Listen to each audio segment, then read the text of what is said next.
Olá, meus caros amigos, estamos a bordo de mais um programa Raul Ferreira Neto Sem Limites. Primeiramente, muito obrigado a cada um de vocês que está aí do outro lado da telinha, assistindo, acompanhando. Compartilhe esse vídeo com o máximo de pessoas possíveis. Inscreva-se aqui no canal, curta. E agora vamos para a belíssima entrevista com Mônica Rosenberg. Muito bem-vinda. Muito obrigada, Raul. Obrigada pelo convite. É um prazer estar aqui no programa Sem Limites. Agradeço demais a sua presença, realmente é um prazer. A gente teve a oportunidade de conversar brevemente antes dessa entrevista e eu vou chegar nesse ponto específico que eu quero entender a seu respeito. Mas antes, eu quero conhecer um pouco mais sobre a Mônica Rosenberg. Mônica Rosenberg, você iniciou a sua carreira política quando e por quê? Eu vou considerar que eu comecei minha carreira política em 2015. É uma trajetória diferente da maioria dos políticos, né? Em geral, as pessoas resolvem que querem entrar na política e aí eles vão buscar um caminho, o que eu posso fazer para ser um bom político. E o meu caminho foi o contrário. Em 2015, eu fui uma das fundadoras de um Instituto de Combate à Corrupção. Era a primeira vez que esse problema aparecia como a maior preocupação do brasileiro e a gente entendeu que precisava fazer alguma coisa, montamos uma ONG para diagnosticar, para tentar reverter a cultura de corrupção do Brasil. E aí eu comecei essa missão, que há muito tempo eu já vinha sentindo a necessidade de enfrentar a corrupção no Brasil. Então eu fui diretora da ONG e ali o passo seguinte foi entrar na política. Então eu considero que o marco zero foi quando eu resolvi mesmo entrar na luta no terceiro setor. E como que o cidadão comum, sem ser um político, já filiado a algum partido, você não era filiado a nenhum partido, né?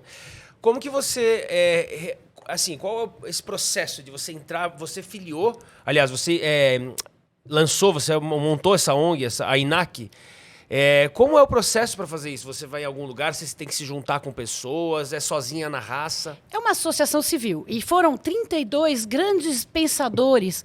O Modesto Carvalhosa fez parte, Roberto Romano, o Roberto Liviano, que era o presidente, pessoas ligadas ao universo da ética e do combate à corrupção.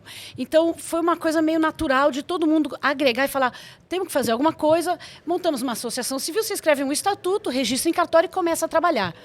Nós não aceitávamos dinheiro público. Uma das coisas do Instituto era que não podia ter político envolvido. A gente tinha muito medo que os políticos viessem usar. E realmente, né, é uma pauta que a gente sabe que é muito usada para pessoas que não têm nenhum compromisso com ela. Então, montamos e aí a gente começou. A atuação era em 3 eixos. Pesquisa, porque não tem números sobre corrupção, não existem. A corrupção é um crime invisível. Educação, que é a grande ferramenta de mudança. E políticas públicas, porque precisa ter leis que embasem a nossa atuação. Então, eram 3 eixos de atuação e existia uma diretoria dedicada. Eu era diretora executiva durante 3 anos, só tocando barcos, projetos ali. E o que eu percebi? Tem que entrar na política. Mas era uma época, eu já aqui dos meus 53 anos, meus cabelos brancos, quando eu era mais nova, política era para... Ou era para bandido, ou era assim, para quem entende, né? Você não chegava perto. Muita gente já me perguntou, por que você não entra na política? Eu falava, porque eu sou honesta. Só tristemente, né? Era assim que era visto. É por isso que a nossa política está como está hoje, porque as pessoas honestas achavam que não tinham que estar lá, e foi um grande engano nosso. Mas o que acontece? Nas conversas de discussão no Instituto, a gente tinha grupos de discussão de temas com vários players, né, com as pessoas envolvidas. Ali eu comecei a escutar um tal de partido novo. E eu falava, não é possível, isso é mentira, não existe esse partido aí que é certinho, que é isso, que é aquilo. Então, meio que foi um movimento de investigar. Eu falei, deixa eu ver se realmente é isso. Se for, dá para fazer política nesse caminho. E foi aí que eu conheci o Novo, me filiei, entrei no processo seletivo e aí... onde estou hoje. E antes disso, qual era o seu ramo de atuação? Eu sou advogada internacional, eu tenho mestrado na França, uma especialização em combate à corrupção na Áustria, mas o que eu fazia era, empresas estrangeiras que queriam investir no Brasil, procuravam o meu escritório, como eu conheço, vivi muito tempo fora, falar a língua de um estrangeiro não é só você saber falar francês, inglês, espanhol. Cultura, conhecer a cultura. O fato de eu falar essas línguas ajudava, mas entender como eles pensam, você tem que explicar para um diretor de empresa alemão o que é um despachante, sabe? Aliás, belíssimo ponto levantado, porque eu sempre tive essa dúvida, e você, como criou, né, o INAC, me explica. Despachante seria considerado a primeira legalização da corrupção? Com certeza. Você está pagando alguém para fazer algo que o Estado deveria estar fazendo sem nenhum custo adicional. Então e às vezes tem lugares onde você paga o custo do despachante e o despachante nem existe. Você vai e paga ali, você pagou o custinho do despachante, aqui está a sua fila. É uma fila onde o processo é acelerado, é agilizado, não tem ninguém na fila. Então, claro que isso já é você vender uma facilidade que nem deveria existir. Aí é a história, cria dificuldade para vender a facilidade. Exatamente, isso é uma coisa que muita gente sabe. Nós, infelizmente, acabamos nos corrompendo quando a gente contrata um despachante, porque a gente acha já comum na nossa cultura. Mas existe... É legalizada essa profissão no Brasil? Mas despachante? Nem todo despachante é bandido. Não estou dizendo que de maneira nenhuma. É totalmente legal. É legal, mas eu digo, como se isso seria pelo sistema, né? Então, não é que o despachante é corrupto. Ele trabalha numa área que existe. Ou seja, o nosso governo criou isso, da onde surgiu o despachante?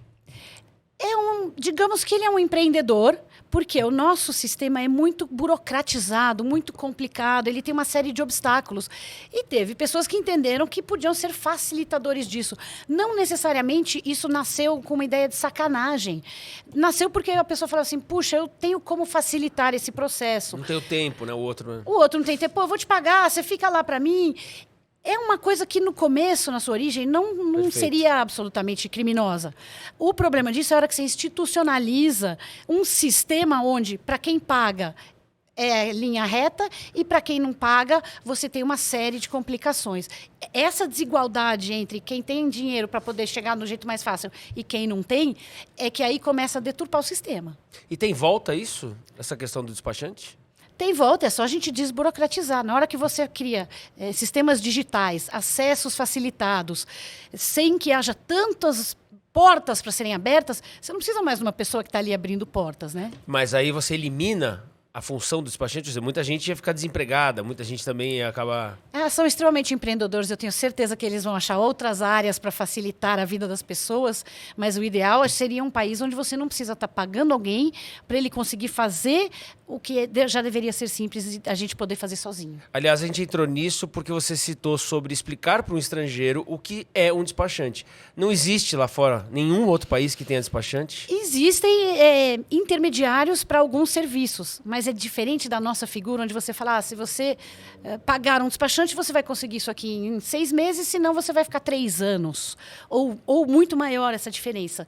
Então, para eles, a sensação que vem é que é um achaque, é que você precisa pagar aquilo, senão você não vai conseguir. Esse é o lado ruim de você ter que dizer para um estrangeiro... Mas não é só o despachante, tá? O nosso sistema fiscal, o estrangeiro pensa que a gente está mentindo para poder vender um serviço. As leis trabalhistas, os estrangeiros acham que não é possível. Você vai ver... O sistema de contadoria no Brasil, ele é extremamente complexo. A quantidade de horas que um contador de uma empresa brasileira tem que passar para poder prestar contas é quase 100 vezes o que um contador num país como os Estados Unidos. Então, esse gasto de energia e de recurso para as empresas estrangeiras não faz sentido. É por isso que é tão difícil o investimento aqui, sem falar da instabilidade, de todas as outras questões. É um sistema complicado. Então, para um advogado, você ter esse estrangeiro que quer vir e quer funcionar direitinho, ele quer pagar todos os impostos, ele quer pagar todos os direitos trabalhistas, ele quer funcionar dentro da lei. O crime acaba compensando aqui, né? Infelizmente, porque é tão difícil. Você tem que dizer para ele, os seus concorrentes não vão fazer tudo o que você quer fazer, eles vão ter vantagens negociais. Então, a concorrência fica desigual. Essa é a grande sacanagem. O honesto não está concorrendo em igualdade de condições com o desonesto. E no Brasil, o desonesto não é punido. Então, você está tendo uma desigualdade concorrencial, onde o cara que está fraudando não é punido. Você desincentiva o cara que quer ser honesto. Como que a gente combate isso em esferas diferentes? Porque a gente tem a esfera do bairro ou da região com os vereadores, aí você tem da cidade com os prefeitos, dos estados com os governadores e assim por diante, assim por diante. Como é que a gente combate isso a nível nacional? É começando no pequenininho, no vereador, ou é uma coisa que já tem que ir lá para cima direto e vir de cima para baixo? Olha, eu acho que ela tem que ser um sanduíche. Mas quando a gente fala de cima para baixo, é Brasília, tá? Porque a regra do jogo é feita no Congresso Nacional. Então, apesar de você ter corrupção em todas as esferas de poder, e que, claro, precisa atuar no municipal, é claro que a gente sabe que tem vereador roubando, a gente sabe que tem na Alesp, nos governos executivos de todos os níveis.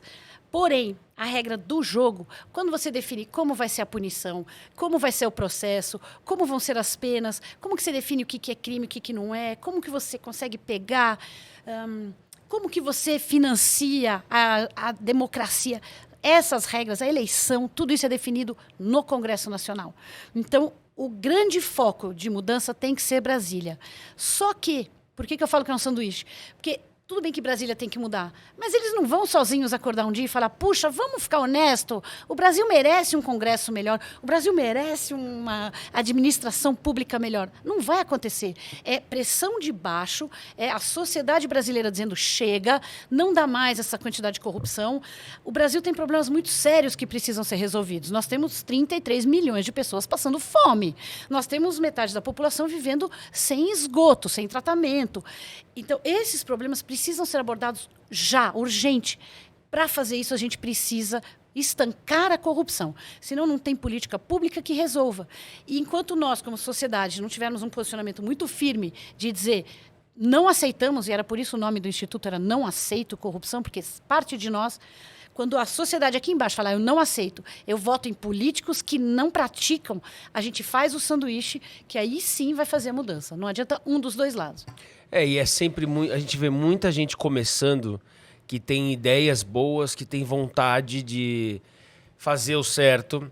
E parece, posso estar completamente enganado, mas parece que no meio do caminho alguns se perdem. E aí a minha pergunta, se perdem por medo ou se perdem pela ganância, e se perdem pela vaidade, se perdem pela tentação? Eu não sou psiquiatra, porque eu acho que isso é uma análise psicológica que tem que ser feita aí.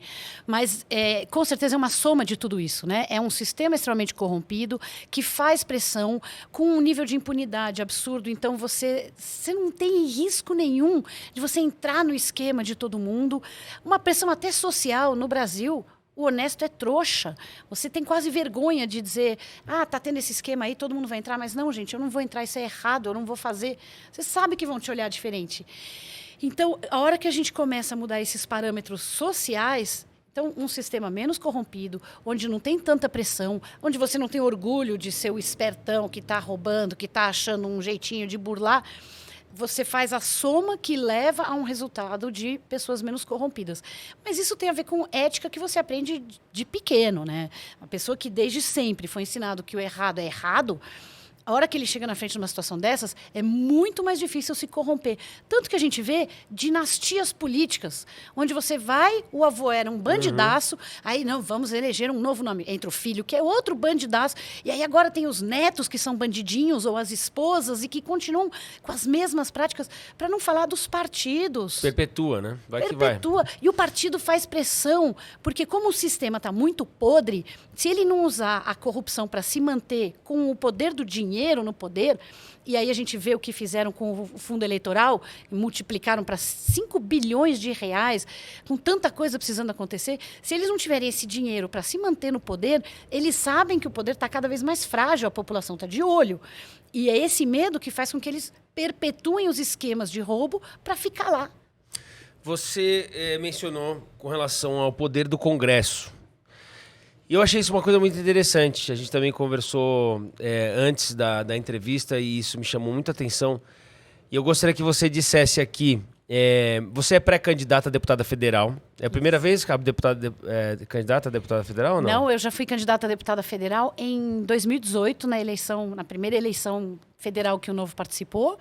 E eu fiz 35.519 votos. Fiquei de suplente, sou a primeira suplente do Novo São Paulo hoje na Câmara Federal. Se algum deles sair, e não sairá, eu assumiria. Legal, ótimo, sucesso. Então eu gostaria que você me explicasse. Porque, e para você me explicar, eu vou tentar contextualizar aqui, até mesmo como uma dúvida. Eu não sou super politizado e eu me considero como a maior parte da população. Eu acho importante as pessoas entenderem algumas coisas, assim como querem entender agora. O nosso sistema político, como eu disse há pouco, a gente tem vereador, prefeito, deputado estadual, É tanta gente que a gente elege, muitas vezes sem saber o que de fato faz. A gente está elegendo um líder. A gente está setorizando aquele líder. Ele é da minha região, ele é da minha cidade, eu gosto dele, etc, etc, etc. Quais são não diria só as funções, seria muito... Mas assim, a força para cada um desses personagens nessa história, para que você então me explique tamanho é o poder do Congresso para que paremos de pensar em presidência. Eu vou fazer um paralelo para você que funciona bem legal. Para quem consegue imaginar uma empresa. Se o Brasil fosse uma empresa, tá? O presidente seria o executivo. Ele seria o diretorzão, o cara que assina cheque, o cara que controla o dia a dia. O Congresso toma decisões. Ele fala, bom, eu vou por aqui. Mas, acima do diretor da empresa, do presidente de uma empresa, tem o conselho de administração. Tem aqueles caras que são os acionistas ou são um conselho escolhido que vão decidir os rumos da empresa. Eles vão dizer, olha, nós vamos por aqui, nós vamos por ali. Vem cá, presidente, ó, aqui são as suas metas para esse ano, você vai ter que entregar isso, isso e isso. Faça como você achar certo e nós estamos de olho. Então eles são os primeiros clientes. Eles são o conselho decisor, eles são um conselhão que está lá analisando os números. Quando o presidente vai entregar o relatório dele para o conselho, ele não dorme à noite, porque ele fala, bom, eu fiz tudo o que esperavam de mim. O conselho manda no presidente. Ele define o que vai acontecer naquela empresa, ou naquela OS, ou naquela entidade. E o Congresso Nacional, ele é isso, ele é o conselho, ele é a voz da sociedade. O Congresso, ele é a opinião do Brasil, ele representa a nossa vontade. Quem define o que o presidente vai fazer tem que ser o Congresso. E aqui no Brasil a gente tem isso ao contrário, né? A gente acha que nós vamos eleger o presidente e ele vai mandar no Congresso e ele vai decidir. E ele, na verdade, é um executor. Ele tem que... Tanto que quem define o orçamento do país? Quem senta e discute lá, inclusive agora nós temos o orçamento secreto, que é um desvio dessa discussão. Quem define onde vai o dinheiro é o Congresso Nacional. São os deputados e senadores que discutem quais vão ser as prioridades de gasto do Brasil. O presidente só vai gastar aquele dinheiro, mas quem falou para ele, você vai gastar nisso, nisso e nisso, é o Congresso. Então, por exemplo, quem define quanto de verba vai ter para educação, quanto de verba vai ter para saúde, quanto de verba vai ter para transporte, segurança pública, é o Congresso. É o Congresso, é a lei de orçamento. E isso é discutido e aprovado no Congresso Nacional. Tanto que fica aquela correria, eles aprovam, tem um prazo para aprovar, porque o presidente daí tem que sentar com os ministérios e dizer, bom, aqui está o que a gente tem que fazer. Como que a gente vai fazer, quem vai fazer o quê, organizar os projetos e as políticas.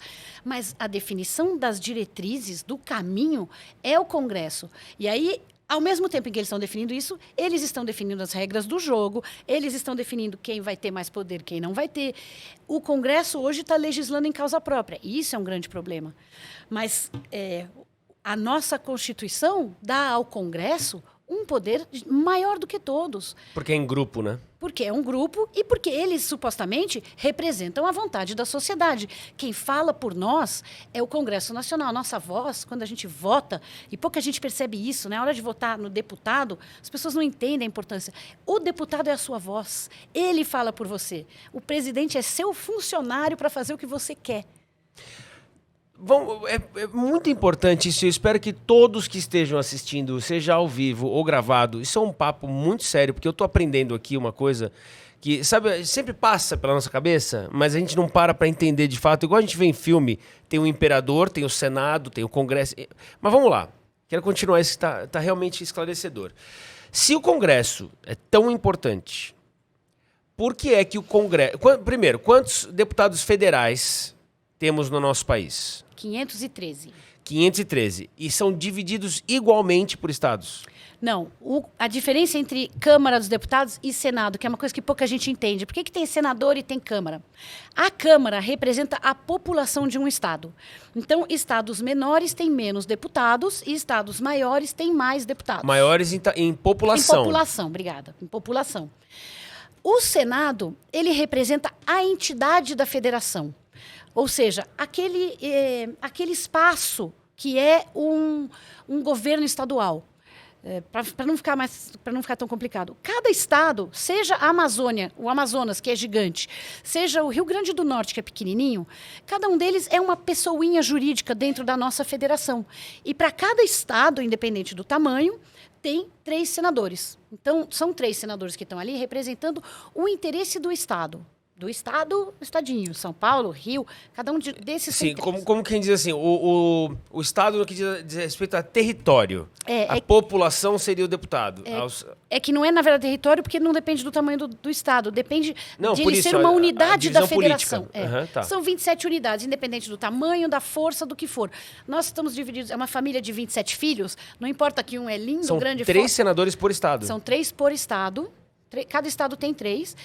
E a Câmara dos Deputados, aí sim, se você é um estado pequenininho, com poucas pessoas, você vai ter menos voz dentro da Câmara. E estados maiores têm mais voz, porque aí sim, eles estão representando as pessoas que vivem naquele estado. Isso até é meio controverso, porque se você for olhar, um paulista vale muito menos do que um morador de estados com menos população, porque você não consegue dar a devida proporção, que é uma discussão que existe. Mas, independente de entrar nisso... A Câmara, então, tem os deputados que representam a população, que falam pela população, e o Senado fala pelas unidades da federação, pelo estado pedacinho em si. de governo. Então, sim, entendi. E é essa soma, ou seja, das vontades das pessoas que moram ali e daquele... Do líder do estado. Ele não representa o líder, tá? Ele representa, na verdade, a pessoa jurídica. Imagina assim, a pessoa abstrata, a unidade da federação, um pedacinho de Brasil. Ele seria os 3 senadores seriam como... Os governadores, só que nos olhos da federação do país. Eles falam o governador ele é só para o estado, acabou, independente. Só que os senadores, eles representam o estado lá federalmente. Isso, tá, entendi. Perfeito. Por exemplo, os 3 senadores por São Paulo deveriam estar lá defendendo interesses do nosso estado. Deveriam estar lá brigando para que São Paulo recebesse... Pura e simplesmente. Pura e simplesmente. Hoje, nós temos um estado que virou... Eu gosto de fazer a comparação. Quando o Sarney foi sair candidato a Senado pelo estado dele, que era Maranhão, e ele não quis disputar espaço com a filha, ele saiu pelo Amapá. Ele foi e falou, eu tenho domicílio aqui no Amapá, saiu pelo Amapá. São Paulo hoje virou o Amapá da política. Nós temos pessoas que não moram aqui, nunca moraram aqui, e estão vindo buscar domicílio aqui para sair candidato por São Paulo. Tamanha está sendo a nossa... Entendi. Irrelevância política. Nós não temos mais vozes firmes nos defendendo os interesses do Estado, não da população, do Estado de São Paulo. Agora, veja que coisa maluca. Isso diz respeito à questão domiciliar, ou seja, tem que provar... Eu vou falar uma coisa que pode ser nada a ver, mas eu vou falar. Que eu vou misturar assuntos aqui, mas é breve. Como é que a gente pode impedir que alguém invente tal domicílio em São Paulo? Ou seja... Você pode mudar. Ninguém também pode dizer, não, mentira, você não vai morar aqui agora. Não tem a ver com isso. Você é brasileiro, você pode transitar entre estados. Então não tem nada que especifique. E nem nada que regulamente, que vá atrás, que julgue. Né? Não, é que eu tô falando isso porque eu fico lembrando do caso do Lula, que foi absolvido porque estava em outro estado, né? Tem essas coisas também malucas no Brasil, mas eu sei falar isso aqui, que é um absurdo. São coisas complexas da nossa legislação. E outra, eu não acho que adianta você começar agora e falar assim, então vamos fazer uma regra que quem mora há 6 meses e 1 dia pode e quem mora há 6 meses e 2 dias não pode. Também para isso. É isso, assim, a gente tem que começar a criar um sistema baseado na ética, na confiança e combate à impunidade. Então, se você percebe que está havendo uma fraude, essa pessoa tem que ser punida de forma muito exemplar para que ele não venha fraudar e não achar que você faz uma regra e vai resolver. Mas a questão aqui era, São Paulo está sem voz política, porque no Senado nós estamos sem alguém que fale pelos interesses do Estado. E é só para fazer a diferença entre senadores e deputados. Mas todos esses formam o Congresso Nacional, que é onde são debatidas as prioridades, as questões, as políticas, os caminhos e as regras do jogo. E tudo votado, tudo né? Se resolve lá, tudo. Normalmente deveria ser discutido a fundo, deveria ser debatido em comissões, deveria haver 2 turnos de votação, com um interstício, que é uma palavra complicada para dizer, dá um tempo entre uma votação e outra, para a gente ouvir o povo. Vamos ouvir o que as pessoas tiveram como reação para aquela primeira votação e vamos repensar para fazer uma segunda votação, se é isso mesmo. Só que o que acontece? Eles jogam lá o regime de urgência, o Congresso aprovou semana passada regime de urgência para dar cidadania brasileira ao Lewis Hamilton. É uma questão extremamente urgente, importantíssima, com tanta coisa importante. Porque ele era fã de Ayrton Senna.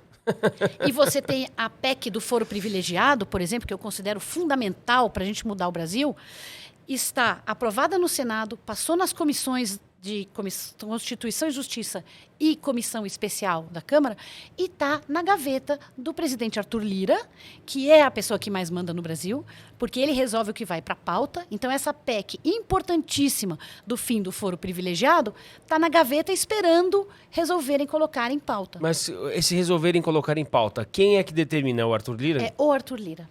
Ninguém mais. Nesse caso, o Congresso não acaba de perder força, sendo que ele supostamente é para ser a força. Se você tem um presidente que ele é regido pelas decisões feitas pelo Congresso, só que no Congresso você tem uma pessoa com tamanho poder, vai por terra. Com certeza, especialmente num Congresso como o nosso, que o poder está na mão de um presidente e num grupo chamado Centrão, que é absolutamente venal e que não está ali representando os interesses da população, porque não se elegeu com base em um processo eleitoral legítimo, onde existem ideias que são apresentadas e uma troca de posicionamentos. O cara vai lá, dá dinheiro para quem está resolvendo em quem vai votar. Não vamos usar o termo horroroso de dizer que estão comprando voto. Tá. Ele oferece algumas coisas para aquela comunidade. Ele leva emendas, ele leva uma quadra de futebol, ele leva um churrasco, ele leva camiseta. Brilha os olhos. Hoje não pode mais dar camiseta, mas ele dá alguma coisa em troca do voto. E a população que está ali passando fome vai votar na pessoa que foi ali e ofereceu alguma coisa mais curto prazo. Mas quem colocou o Arthur Lira no poder que ele está? O Centrão, os deputados. Então, mas os deputados que estão lá para supostamente olhar os interesses do cidadão, eles mesmos elegem uma pessoa que manda neles de volta. Ou seja, eles elegem um novo presidente ali. Eles elegem o presidente do Poder Legislativo e esse cara é a pessoa que tem mais poder hoje no Brasil, porque ele define o que vai ser votado e o que não vai ser votado. E qual que é a solução para isso? Tem que tirar essa figura? Não, a solução é a gente trocar a forma como a gente escolhe os nossos representantes e ter um Congresso que realmente esteja preocupado com o interesse do cidadão. Ou seja, que nós elejamos um Congresso que não cometa o erro de eleger, de repente, uma pessoa que vai fazer isso. Tá, só que aí a gente está falando de 533 pessoas, não é isso? 513. 513 pessoas que votam ali para que essa uma pessoa...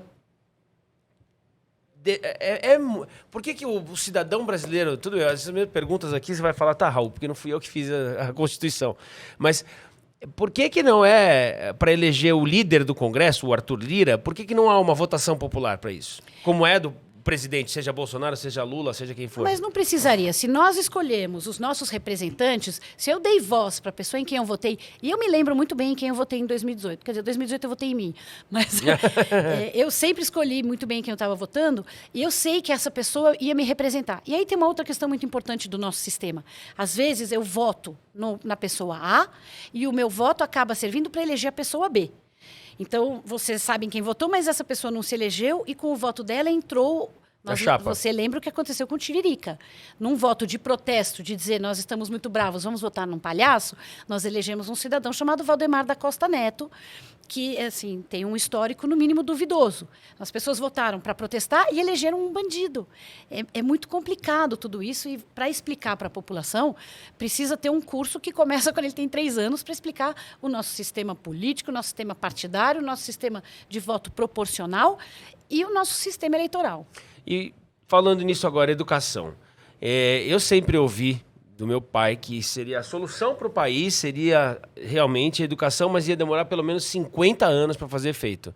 Eu gostaria de entender a sua visão em como é que a educação, para as pessoas entenderem o que elas podem fazer, cada cidadão, o que a gente pode fazer para que realmente haja uma evolução, para não sermos imediatistas. Primeiro a gente tem que entender educação no sentido lato sensu, tá? Quando a gente está falando de educação aqui, eu não estou só falando de escola. Nós estamos falando de exemplo dado pelos pais, nós estamos falando de exemplo dados pelos nossos governantes, de exemplos dados pelo presidente da empresa quando ele está tocando o seu negócio em relação às pessoas que trabalham com ele. Então, tudo isso é educação, tudo isso é formação de cultura de um país. No Brasil, a cultura que nós temos é uma cultura de levar vantagem, é uma cultura de burlar o esquema, é uma cultura de não ter medo do que a lei vai fazer, porque ninguém vai ser punido. Então, essa é uma cultura que a gente precisa virar. E aí, quando você pergunta como é que a gente faz, primeira coisa, entender os pequenos desafios, entender o que está ao nosso alcance. Não adianta eu falar que mundo eu estou deixando para os meus filhos. Muita gente fala, mas que mundo vamos deixar para os nossos filhos? Gente, mudar o mundo é muito difícil. O que eu costumo perguntar? Que filhos você está deixando para o mundo? Porque você fazer filhos melhores, você ensinar ética para os seus filhos, você ensinar o que é certo e o que é errado para os teus filhos, você dá o exemplo para os seus filhos de que, olha, filho, aqui, eu tomei essa multa, eu vou pagar. Perdi minha carteira, eu vou ficar 6 meses sem dirigir, eu não vou poder te levar na escola, cara, porque eu perdi minha carta de motorista. Você vai ter que ir de táxi, a pé. Então, esse exemplo de que a gente faz o certo e quando você faz o errado, você vai ser punido e vai arcar com as consequências, isso tem a ver com uma educação que é anterior à educação que a gente tem que dar na escola. E eu não tenho dúvida de que na escola precisa mudar um monte de coisa. Foco na educação básica, ensinar o nosso sistema eleitoral e político, ensinar para as pessoas como funciona, por exemplo, a educação financeira, que esses dias teve uma deputada dizendo que não é importante. Nada é mais importante. Dar ao cidadão o direito de entender como funciona o dinheiro dele, a falta do dinheiro e o sistema monetário. Isso é fundamental. A pessoa precisa entender as ferramentas com as quais ela vai trabalhar. E, nesse sentido, você daí vai investir na educação básica, tirar o foco da educação. Nós gastamos 4 vezes mais em educação universitária, né, segundo grau. É um absurdo. Nós estamos formando um monte de diplomado que não sabe ler e escrever. Não, sem chegar lá. Eles não chegam lá, né?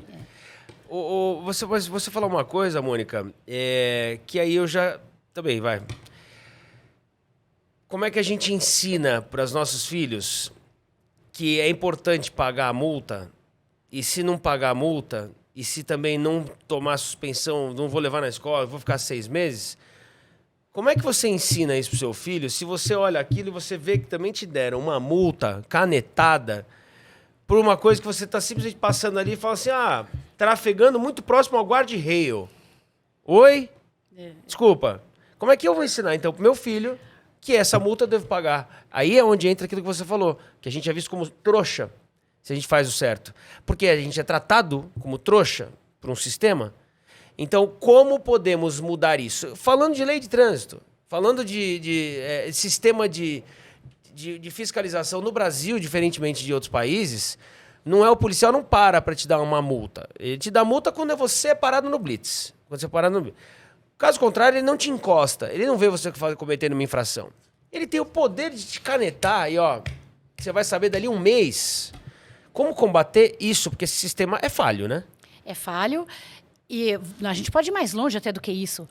Tem gente que fala, eu não quero pagar imposto, eu me recuso a pagar imposto para esse governo, que eu sei que vai pôr o meu imposto no bolso. Eu sei que o imposto vai ser roubado. Mas é suposição, né? A gente sabe. Tudo bem que a gente imagina, mas... Os casos estão aí, os casos de desvio, os casos de má gestão. Então, assim... Uma coisa tão básica como pagar imposto, que em todos os países desenvolvidos do mundo, as pessoas têm orgulho de dizer eu ganho bastante, eu pago bastante. Até isso aqui no Brasil, você não quer fazer, porque você fala, sabe aquela história do imposto é roubo? De alguma forma, se esse imposto eu estou pagando e vai parar no bolso do político... E porque é excessivo, né? Excessivo, e não reverte em serviços, nem para nós, nem para quem precisa. As pessoas na favela não têm estado, não têm escola, não têm saúde. Então, para onde vai esse dinheiro?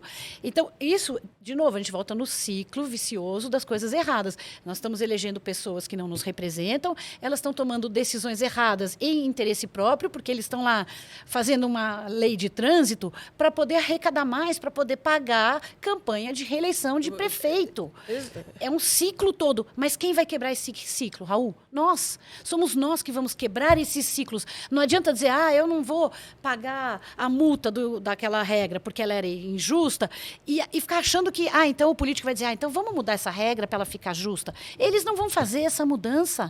Para eles, esse sistema todos é muito bom, porque eles se mantêm no poder. É uma máquina, né? E quanto mais eles nos machucam e quanto mais eles nos afastam da política, mais eles estão dando risada, porque a desesperança de cidadãos de bem, e eu não gosto muito desse conceito do cidadão de bem, mas a desesperança do cidadão que está ali para melhorar o sistema é a vitória de um sistema corrompido. Eles querem que a gente se afaste, que a gente desista. Cada pessoa, sabe aquela coisa que fala, cada árvore derrubada, um esquilo morre? Cada pessoa que se afasta e fala, eu não vou votar, um corrupto nasce e fica feliz. Melhor coisa para eles é isso. Mas o que é pior? Não votar ou votar irresponsavelmente? Não votar é pior. Com certeza não votar é pior. Porque você está dando força para as pessoas que estão fazendo o voto errado. Então, você ir até lá e votar sem muita convicção e dizer, puxa, não tenho certeza, mas pelo menos você foi, e aí você de alguma forma se engajou e ficou olhando, falando, tá, puxa, votei errado. Quantas pessoas a gente viu que estão aí arrependidas do voto de 2018 e falam, votei errado, não devia ter votado. Essa pessoa na eleição seguinte tá brava, aí ela vai votar certo. O cara que não foi votar, ele acha que ele lavou as mãos e que ele não faz parte do processo. Então ele fala assim, tá vendo? Eu não votei nesses caras. Então ele não participa da mudança. Você precisa ir lá, você precisa votar. E hoje, com os mecanismos de transparência e de tecnologia que a gente tem hoje, não dá para você dizer, votei no bandido e não sabia. É um Google, é 5 minutos. Não, você isso sem entra dúvida no Google, nenhuma. põe o nome da pessoa ali, ficou na dúvida, vota em outro. Mas então você é a favor do voto obrigatório? Não, eu não sou a favor do voto obrigatório de jeito nenhum. Aliás, esse é um grande problema, o voto obrigatório. Ele tem um lado positivo que é equiparar todo mundo, né? Como todo mundo tem que ir lá votar, todo mundo, naquele dia, todo mundo é igual porque foi lá votar. Primeiro que no Brasil o voto não é obrigatório, porque a multa por não votar é R$4. Não dá nem para dizer que o voto é obrigatório. Quem não foi votar, com a pandemia nem isso mais precisava, se justificava no digital. Então é um mito do voto obrigatório. Mas eu sou sim a favor... Oi. Não, isso que você falou é excelente. Porque, veja, existe ainda esse conceito. Minha esposa, meu Deus do céu, eu preciso regularizar meu título de eleitor, porque senão, eu não sei o que eu falo assim, sabe o que é o mais triste? Falei para ela, que não precisa, que não vai acontecer nada. Se você, no final, quiser votar, você vai chegar lá com o teu RG, você vai votar com o teu título, do jeito que tiver, você vai votar, os caras vão deixar você votar. Vai dar um jeitinho de votar. Ou se não quiser votar, não vai acontecer nada. Vai pagar... Assim, eu tô sendo aqui... Eu tô errado, eu sei. Eu sei que eu tô errado. Não tô dizendo que eu tô certo. É a minha frustração falando. Não, é só para não as pessoas acharem que dá para chegar lá, porque eu acho que esse sistema é bastante controlado. Se você chegar lá e o seu título estiver irregular, acho que você não consegue votar, vai estar lá marcado. Como? De não ter votado na eleição anterior? De não ter votado ou justificado, é. Eu acho que não. Precisa ir lá. Aliás, daqui a pouco vai ter biometria. Eu acho que não. Vamos testar, vamos saber. Não, porque eu lembro que eu estava fora do país durante diversas eleições. Eu nunca fui sei lá, eu sei que eu votei, mas enfim, não é sobre mim. Vamos lá, voltando aqui. O que eu lembrei é por conta do que você falou uma coisa importante. O pessoal acha que o voto é obrigatório, porque nos é dito que o voto é obrigatório. Todo mundo, o voto é obrigatório. Aí fica, não, mas não tem que ser obrigatório. Você falou uma coisa agora, fenomenal. Gente, é obrigatório. Só que se você pagar R$4,60, pronto, você pagou a obrigação. Isso é patético. Ou faça o negócio onde é obrigatório e você passa a não poder mais, sei lá, dirigir, ou não pode mais trabalhar, não pode sair do país... Alguma coisa radical, ou que é velha história. É para arrecadar R$4,60 de cada cidadão que não vota também, pô. Que é muito pouco, se você for pensar. O quê? 1 milhão vezes R$4,60 dá quanto? Para mim é bastante dinheiro. É uma fortuna. Eu não acho que o objetivo seja financeiro, não. Eu não acho que eles querem ficar ricos com isso. O que eles querem é realmente assustar as pessoas e um pouco coagir. Com R$4,60? Com 4,60. Mas pouca gente sabe que a multa é desse tamanho e R$4,60 acaba sendo mais barato do que o ônibus para ir até o local de voto e voltar. Então, ou até mesmo o sujeito que mudou de estado e não transferiu o título de eleitor. E ele vai lá e você vê um monte de gente. Quando você vai votar em colégio aqui em São Paulo, uma fila gigantesca das pessoas indo para justificar o voto. Sim. Se elas simplesmente não fossem, nada ia acontecer além dos R$4,60. E eu não estou aqui desenhando dinheiro, não. Cada centavo é centavo. Mas, pelo amor de Deus, vamos lá, então, pegando isso para a gente seguir. Existe uma maneira de uma reforma política que inclua, inclusive, inclusive, fala, mas enfim, que inclusive você tire essa taxa e tire essa questão do voto obrigatório para a democracia brasileira ser mais franca? O voto tinha que ser facultativo, porque ele é uma expressão de vontade. Como é que eu posso obrigar alguém a expressar a sua vontade? Como é que eu posso obrigar alguém a exercer a sua cidadania e ir lá dizer eu quero esta pessoa ou não? Se nenhum dos... Até porque no Brasil existe o voto nulo.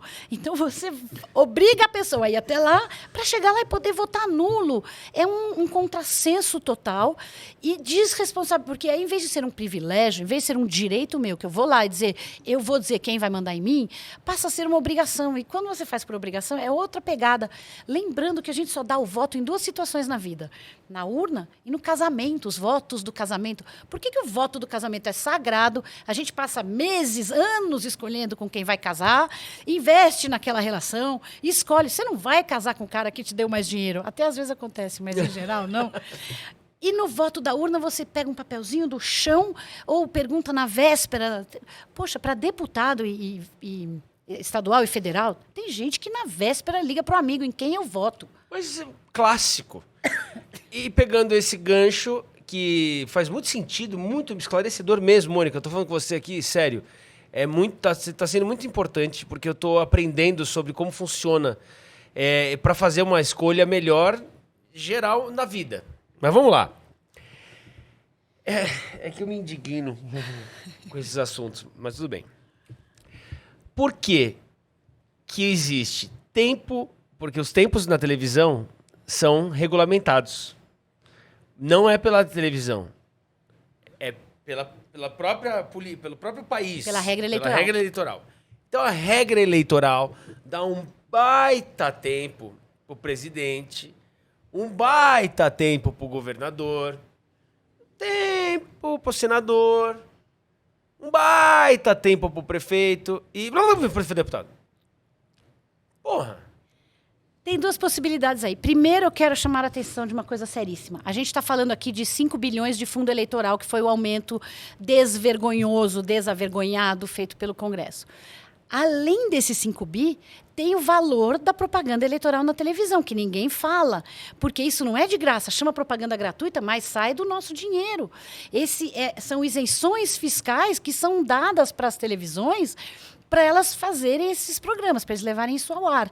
Então tem que lembrar, é quase mais 1 bi, que ninguém comenta. E aí, eu acho assim, os deputados não querem... Os deputados, quando fazem a regra, eles não querem que olhe para eles. Eles não querem que as pessoas lembrem que o mandato dele está acabando. Eles não querem que as pessoas lembrem que tem aí uma troca que vai acontecer, que tem outros candidatos. Eles querem que as pessoas votem no candidato, no mandatário, deputado que vai lá e fala, olha, eu fiz isso, eu fiz isso, eu fiz isso, vota em mim de novo. E assim eles mantêm. Os presidentes, o governador, eles dão bastante a vitrine, porque aí as pessoas ficam lá discutindo em quem você vai votar para presidente, Lula, Bolsonaro, em quem você vai votar para presidente, e ninguém está discutindo o Congresso, e isso é o que eles querem, é assim que eles se protegem. Então, eu acho que tem uma coisa aí até proposital com certeza, do Congresso. Lógico. E outra, a lei diz que você só pode fazer campanha durante 45 dias. Eu venho aqui e falo que eu sou pré-candidata, porque se eu falar, sou candidata, estou aí, quero ser eleita, eu posso ser acusada de campanha antecipada. Mas os hoje deputados estão distribuindo emenda, estão rodando os respectivos estados, inaugurando obra, levando coisa para as pessoas, dizendo, olha aqui, eu fiz e tal, pedindo, obviamente, o voto na reeleição. Candidatos para presidente fazem, pelo amor de Deus. Ontem eu tive em Santo André, um outdoor atrás do outro, com cara de político, porque agora você pode fazer campanha para os partidos. Então tá lá assim, a foto do cara bonitão, ele, a mulher dele, né? E embaixo pequenininho, Felícia ao partido tal, que eu não vou citar, mas eu vi de 3 partidos diferentes. Felícia ao partido tal. E a cara do infeliz ali, obviamente isso é campanha antecipada, mas eles podem. Quem não pode é quem é renovação. E pode colocar... Pois é. Ou seja, para mudar o Congresso, 513, dá para mudar 513 de uma vez. Já aconteceu? Não, nunca, né? Nunca aconteceu. E é importante você falar isso. No dia 31 de dezembro, acabam os mandatos de todos que estão ali. Dos 513. Dos 513. No Senado, 2/3 ainda ficam. Então, acaba o mandato de 1/3. Mas os 513, todos eles estão sem emprego no dia 31 de dezembro. Então, aí, assim, alguns nem estão preocupados, já sabem que estão reeleitos, especialmente em alguns estados do Nordeste, onde existe um voto muito, muito forte pelo nome, pelo cabresto, eles mandam o pessoal ligado a algumas bancadas mais fortes, né? Mas a grande maioria sabe que ele tem que agora estar preocupado com reeleição, porque ninguém tem certeza absoluta. Só que a gente, na hora que está ali escolhendo quem vai votar, fica assim, bom, esse aqui vai se reeleger. Que também, se você for pensar gramaticamente, o cara não se reelege. A pessoa não se elege. O povo elege aquele candidato, né? Se eu estiver eleita, eu não vou poder dizer eu me elegi. Sim. O povo me elegeu, me escolheu. Sim. E isso é uma coisa verbal que a gente usa erradamente. Sim. Ninguém se elege. Sim. Mas eles sabem que alguns ali ele vai se estarão eleger, reeleitos. Né? Não, a gente vai eleger. Nós vamos eleger esse cara.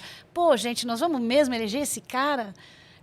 Vale a pena reeleger essa pessoa? Pensem 2 vezes. E você entende que é mais uma questão, principalmente com as mídias sociais, de popularidade mais do que capacidade, enfim, e propostas de cada um? Eu costumo dizer que seguidor não é voto. É bem importante lembrar que tem gente muito popular e nem por isso consegue se eleger. Você tem que ter um mix aí de coisas. Então, eu, em 2018, eu tinha 2.000 seguidores. E eu fiz 35 mil votos, que é uma proporção muito rara de acontecer. Porque existe uma campanha muito importante também fora das redes sociais. Campanha não é só postagem. Campanha é você criar vínculo com as pessoas que você vai representar. Inclusive, essa é a nova forma de fazer política. Até porque isso reduz o custo da campanha. Não faz sentido gastar a lei para deputado federal permite um gasto de 2,5 milhões de reais. Por deputado? Por deputado. Nossa Senhora. Então, você vê, não faz sentido gastar 2 milhões gastar 2 milhões aonde? Na campanha, fazendo postagem, fazendo jornal. Você pode fazer o que você quiser. Quando você pega 2 milhões, você recebe cada candidato recebe do partido uma verba de 2 milhões e não sei quantos mil para ele gastar? Não, ele tem um limite por lei de quanto ele pode gastar. Pouquíssimos recebem 2,5 milhões. Isso são só os grandes caciques que recebem. E recebem de quem? Recebe do fundo eleitoral. Ou, por exemplo, no Novo, recebem de pessoas que acreditam naquela proposta, fazem vaquinha, falam com doadores, vão pedir dinheiro. A gente vira, né, Mas o do fundo eleitoral, quem decide para qual deputado vai? O próprio partido? Por favor, repita essa pergunta. Repita. Do fundo eleitoral, repita, do fundo eleitoral, quem decide para onde vai a verba? Essa é a grande, grande sacanagem.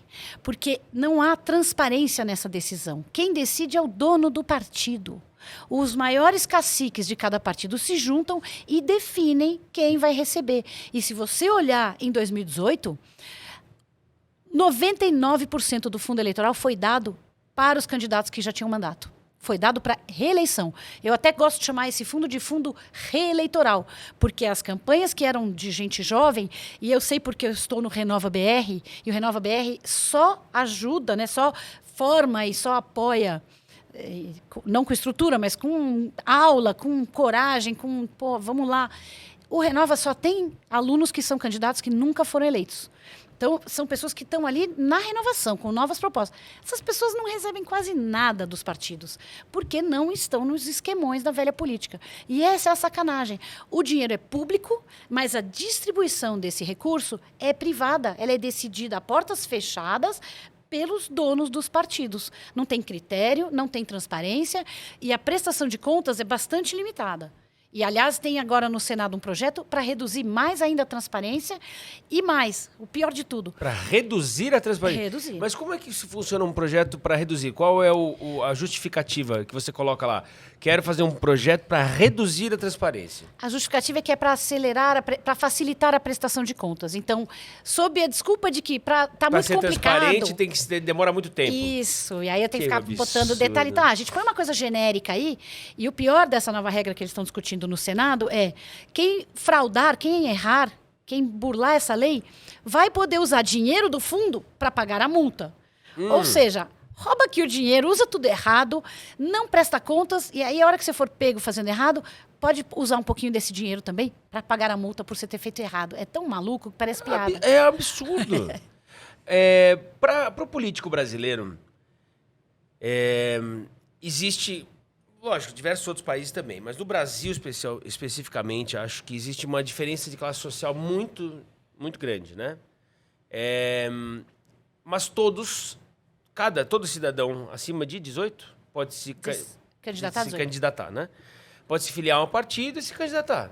Não importa, não, tem os cargos, né? Acho que para determinar acima de 35, Isso. umas O coisas Senado assim. e a presidência você tem que ter já um limite de idade. Um mínimo, né? Bom, tô entrando nesse assunto pela questão de... Você acha que para fazer política no Brasil, para participar de um movimento, eu não diria melhor, mas é importante que o candidato, o político, que a gente fala o político, tem ainda aquela conotação, o político. Não tem. Mas vamos falar, o político.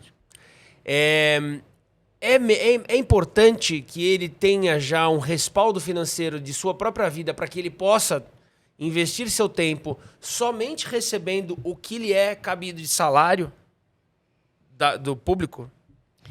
Eu acho importante não só porque você tira a pressão financeira, mas porque você ter uma pessoa que tem uma profissão, que sabe o que é você ter que pagar as contas no fim do mês, que sabe o que é você ter que lidar com um cliente.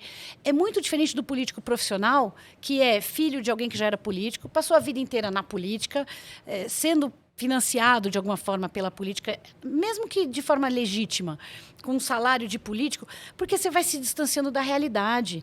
Você não tem as preocupações do cidadão comum. Então, como é que você pode representar alguém se você não tem as dores desse cara, se você não sabe o que é você chegar num hospital e não ter leito, você não sabe o que é uma escola onde você não consegue ir trabalhar porque a escola está em greve e o teu filho está em casa, e aí você não consegue ir para o trabalho, assim, coisas muito básicas.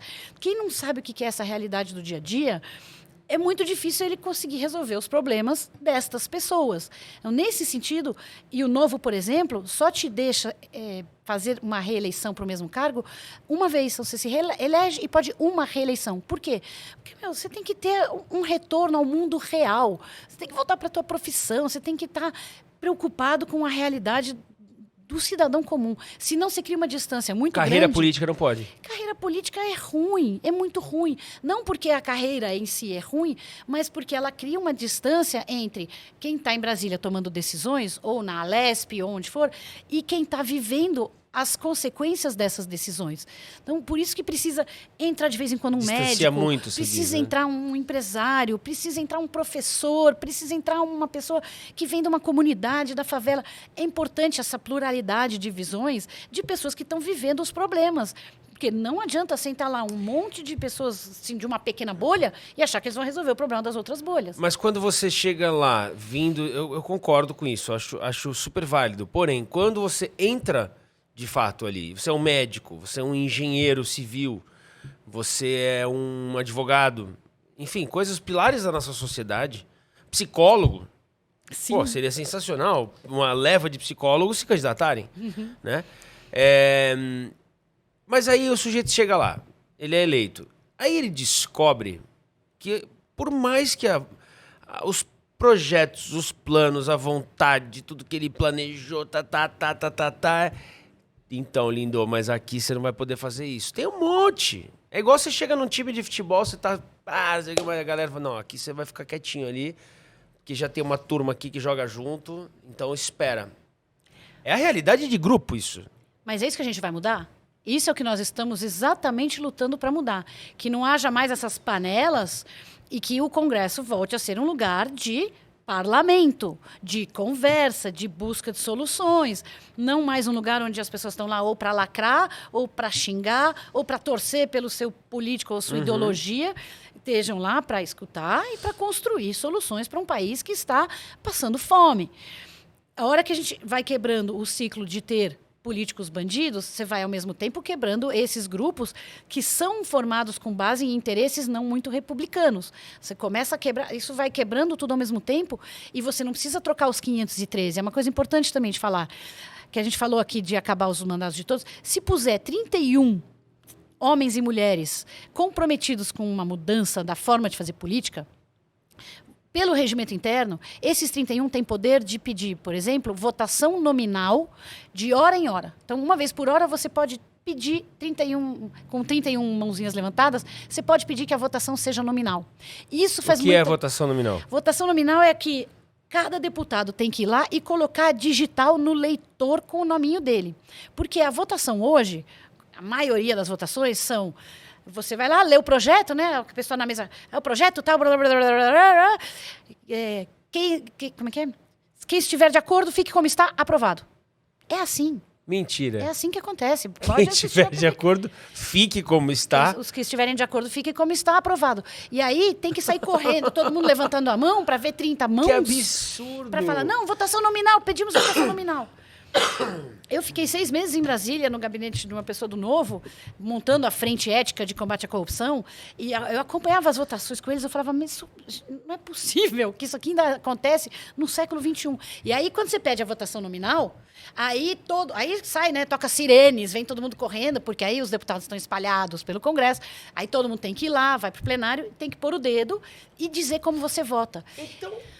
Desculpa, continue. E isso faz diferença porque daí na hora que saem as listas de quem votou como, aí a pessoa é responsável pelo voto que ela deu. Não é, foi um voto simbólico, foi a liderança do partido que definiu, foi o colégio de líderes. Aí é você com a sua consciência e com quem te elegeu, negão. Depois você vai lá, né, amigo? Chegou essa, então, você acha que essa é uma maneira de fazer, de repente, uma primeira mudança?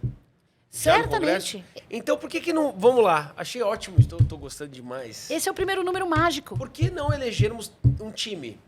Mas é exatamente 31. o que nós temos que fazer. Vamos lá, 31. Essa é a meta, por exemplo, do Partido Novo. 31 deputados federais, porque a gente sabe que com 31 faz a virada. Tem uns projetos, por exemplo, o 200 Mais é um projeto que pede, vamos por 200 nomes de renovação éticos no Congresso, pessoas diversas, para poder ter pelo menos 200 ali, segurando, fazendo obstrução, evitando que os maus projetos passem.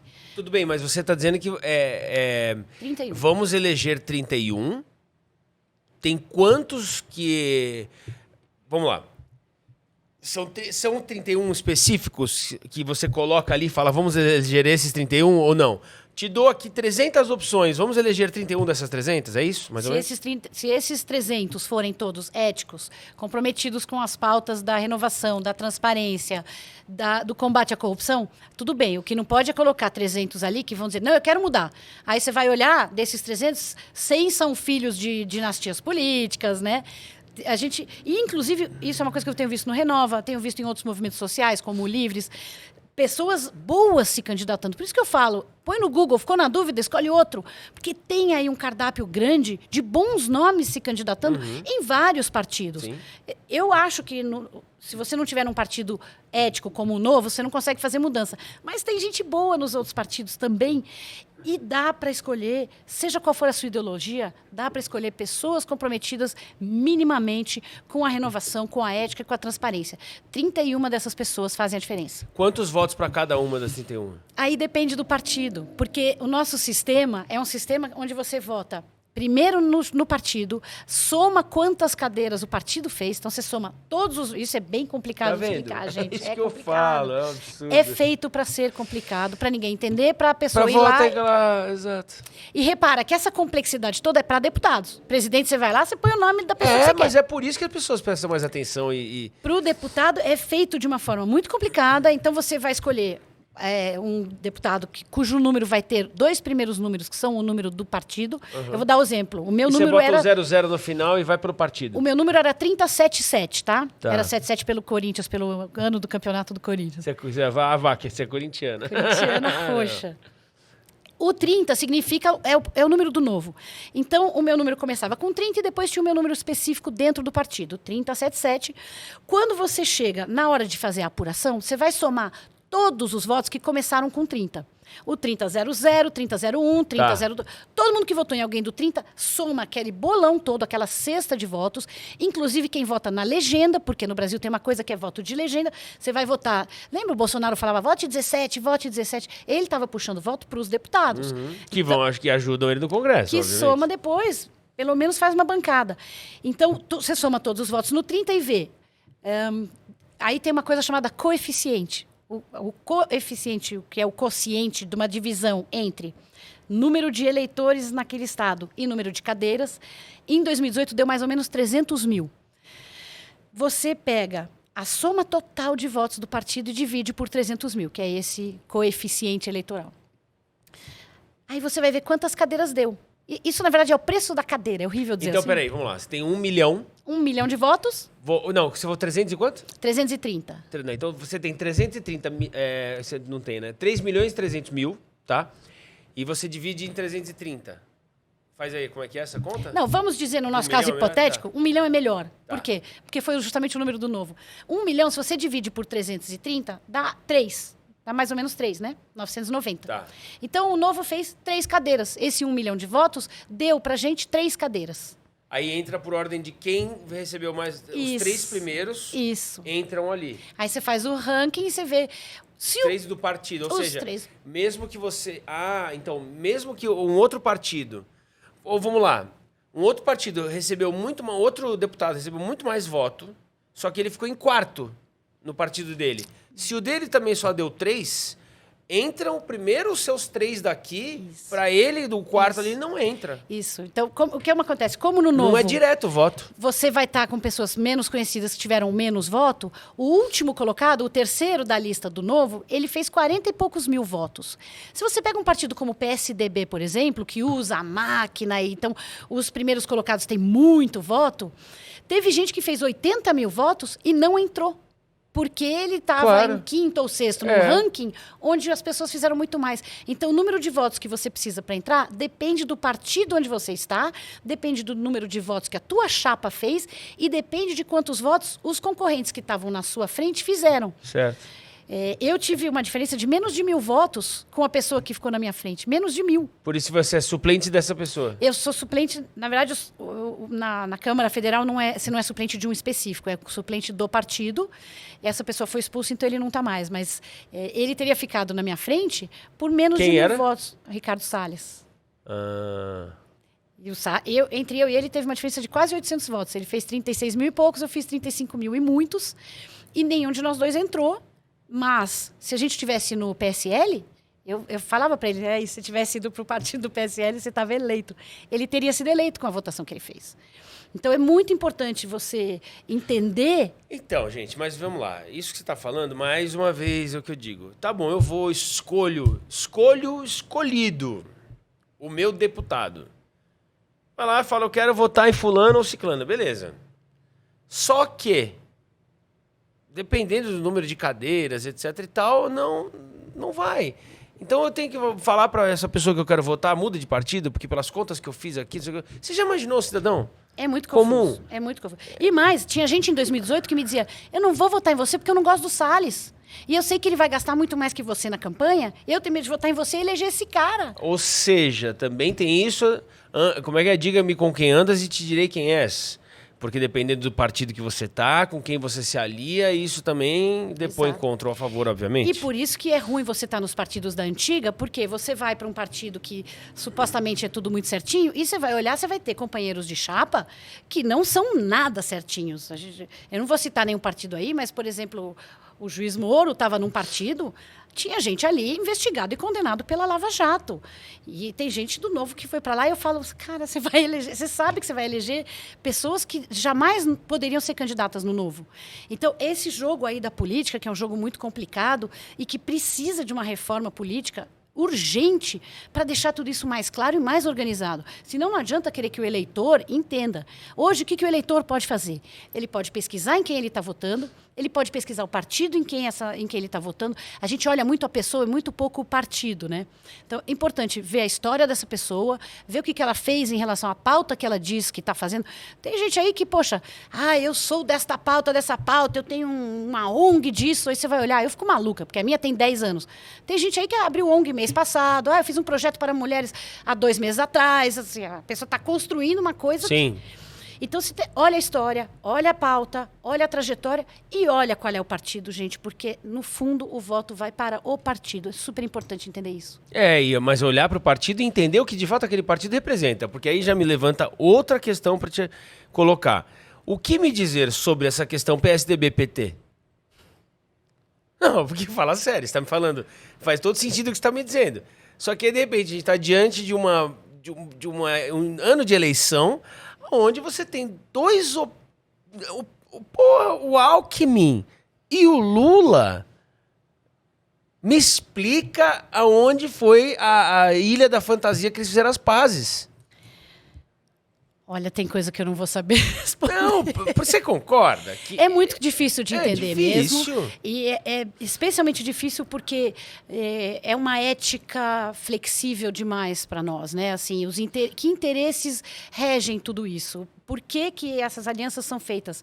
Mas a gente tem que lembrar de uma coisa. Antigamente, existia uma coisa chamada coligação, que era feita em troca de tempo de TV. Então, você dava o seu número em troca de mais tempo, e aí tinha uma questão de dinheiro. Sim, é PC do B com PT, PTB. Hoje, não tem mais essa coligação, que era uma coisa muito, muito frágil. Você fazia coligação, acabava a eleição, tchau, ia cada um para o seu lado. Era muito pior. Hoje, agora nós temos a federação, que de alguma forma é um compromisso um pouco mais longo. Então, assim, eles tiveram que pensar muito bem antes de dar a mão ali. Foi uma decisão que eles tomaram. Eu realmente não, até agora me questiono bastante, mas por sorte o meu partido está muito claro o que está fazendo, eu sei onde eu estou. E assim, pessoas desses partidos vieram falar comigo.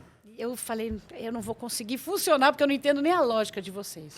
Então vamos entrar um pouquinho nisso. Você está tranquila? Você está com tempo? Ela tem mais um tempinho. Vamos lá um pouquinho agora as coisas mais polêmicas. Você é de esquerda, direita ou centro ou liberal ou ponta direita ou zagueiro? Porque assim, eu tô quase isso, né, na política brasileira. Eu gosto de ser goleira, gosto desse conceito. Só falta, né, o pessoal começar a falar ponta de lança. Exatamente. Mas eu acho que tem muitos paralelos entre futebol e política, porque são paixões mobilizadoras, são coisas onde as pessoas saem do racional, né, entram no emocional e se permitem coisas que não deveriam ser permitidas, e onde, quando você olha a gestão do futebol e a gestão política, você fala, poxa, não precisava, né, mas... Mas é justamente, inclusive, com relação a torcidas. Se você parar um minuto para pensar que a gente, dentro do próprio país, né, tem uma rivalidade muito grande, e esse ano especificamente, essas eleições especificamente, está muito rivalizada entre A ou B. E essa política de torcidas é uma política distorcida. Ela não funciona. Porque quando você está procurando culpados, você não vai achar soluções. Já é difícil achar a solução procurando a solução. E a gente está procurando culpado, apontando o dedo, dizendo, mas e o não sei quem? Exatamente. E assim a gente não vai andar no sentido de achar uma solução. E você, vamos lá, você se esquivou da pergunta, mas eu vou insistir. Direita, esquerda, centro? Eu sou centro. Eu gosto de pensar que eu sou uma pessoa moderada. Mas eu sou extremamente liberal. E é uma coisa que as pessoas às vezes confundem, né? Você é esquerda, é direita, é liberal, é social. Eu sou liberal, eu acredito que o liberalismo é o caminho. E aí, é engraçado, quando a gente fala liberalismo, na cabeça de quem está ouvindo, tem 50 definições diferentes, né? Tem gente que imagina um homem de cabelos brancos e charuto na boca defendendo o lucro. E, na verdade, liberalismo não é isso. Liberalismo é acreditar na liberdade de escolha de cada cidadão, na capacidade que o cidadão tem de decidir por si e na importância de ele assumir as consequências das suas decisões. Então, o Estado não decide por mim. Eu exerço a minha liberdade e decido. Porém, eu serei punido se eu abusar dessa liberdade. Eu tenho que exercer liberdade com responsabilidade. Não é uma anarquia, né? Não é anarquia, não é uma bagunça generalizada, mas é a liberdade de cada ser humano, cada cidadão decidir o que ele acha que é certo dentro de um contexto. E aí eu gosto de falar do olhar social, por quê? Porque eu acho que os problemas sociais que nós temos no Brasil, e que são muito sérios e muito graves, pessoas passando fome, pessoas vivendo num estado sem direito, para resolver esses problemas, é um sistema liberal que traz as soluções. Não é o Estado que vai resolver. Então, é nesse sentido que eu sou uma liberal de verdade, de que nós, como cidadãos, fazemos a mudança, nós fazemos tanto a mudança no crescimento econômico, a mudança no combate à corrupção, a mudança no reforço da educação. A gente vai exigir essas melhoras em todos esses sentidos, e isso vai impactar em melhoras para todo mundo. Diante disso, você sendo liberal, geralmente no quadro Opostos a Postos, que eu ainda não estreiei, quase que eu falo, como é que é? Vou estrear, como é que eu vou ter pessoas aqui opostas, não só da política, diversos temas, mas eu gostaria de ouvir de Vossa Senhoria, Mônica Rosenberg, para você falar da direita e da esquerda. Primeiro, conte-me 3 pontos positivos da esquerda. Pontos positivos da esquerda.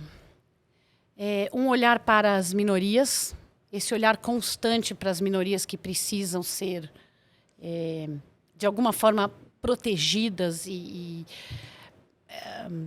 não quero falar a palavra ajudadas, mas que precisam ser olhadas, precisam ser vistas, apoiadas, empurradas para que elas possam exercer o seu potencial pleno. Outra vantagem da esquerda, a mobilização, a força de engajamento, a força de organização em torno das pautas que eles acham importantes, né? A esquerda sabe se organizar para defender as suas bandeiras e até para ir capturar bandeiras que não deveriam estar na esquerda. A esquerda é muito organizada com isso. E um ato que tenha sido bem feito pela esquerda? Um ato, alguma coisa que tenha... um governo de esquerda no Brasil que tenha sido feito que perdura até hoje? Plano Real, se é que a gente pode dizer que esse governo era de esquerda? Mas era de direita, não foi o Fernando Henrique Cardoso? Fernando Henrique é esquerdaça. Não era. Não é. Tudo bem. Direita. Pontos positivos da direita. Acho que enxergar que a liberdade econômica é um valor e enxergar que é o indivíduo que é gerador de mudança. É o indivíduo que gera riqueza, o Estado sozinho não gera riqueza nenhuma, e é a força que tem o indivíduo na geração da riqueza para a transformação. Outro. Da direita. Pode ser que tenha sido feito, que você lembre, alguma coisa positiva, que você vê, que você fala do governo atual, que é de direita, você pode falar. A liberdade econômica. Tem uma lei de liberdade econômica que, apesar de ser muito longe de ser ideal, trouxe, de alguma forma, celeridade de processos, digitalização, esse olhar para a informática, para a GovTech. Eu acho que a direita faz isso muito bem. A força do agro, né? Não sei, por algum motivo a gente associa o agro à direita. E o agro no Brasil é um grande exemplo. O agro no Brasil é sustentável, ele é fonte de crescimento, ele é, sim, a maior preservação de terras no Brasil está nas fazendas. Então, eu gosto muito, não sei se a gente pode associar o agro à direita, mas na cabeça da maioria das pessoas é. Eu gosto do agro brasileiro, eu acho que o agro é potencial de crescimento e, para mim, é um grande exemplo. Ótimo. Dito isso, pegando esses pontos positivos dos dois lados, é possível governar com ambos nesse seu centro liberal? Eu não tenho a menor dúvida. Aliás, não tem outro jeito de governar. Você não consegue governar só para um grupo. Porque aí você não está governando, você está fazendo politicagem. Tem que governar para todos os grupos. E repara, tudo que eu falei, o que é bom para cada um, continua valendo. Você precisa usar a força de mobilização da esquerda. A gente pode saber fazer isso no centro, pode saber fazer isso nos moderados. E até, por que não, se você conseguir convencer a esquerda de que alguma pauta é importante, usar isso, aprender com eles. A força do agro, a esquerda tem que achar bom. Porque o agro gera emprego, o agro gera alimento, o agro gera crescimento, exportação, mais riqueza para investir nos programas sociais que o Brasil precisa. Segundo a Globo, o agro é pop. E o agro é pop, gente. A gente tem que parar de demonizar o agro. O agro brasileiro, ele é ESG na veia, ele é desenvolvimento sustentável. Você sabe que a cana-de-açúcar, saindo do assunto, a cana-de-açúcar, ela, além de gerar etanol, além de gerar combustível, a biomassa da cana gera eletricidade para as cidades onde existe produção de cana, e aí ela é reaproveitada a 100%. A cana-de-açúcar é uma coisa totalmente sustentável. Então, a gente precisa começar a ter esse olhar para o agro e, sim, tem que trazer. Mas a esquerda e a direita têm que entender que, apesar de serem caminhos diferentes de chegar na solução, estão buscando a mesma solução. É um país, né? Somos um time, essa é a questão. Nós somos um barco, nós estamos num navio e ele está afundando. Exato, mas é aí que tá. Parece que a gente tá...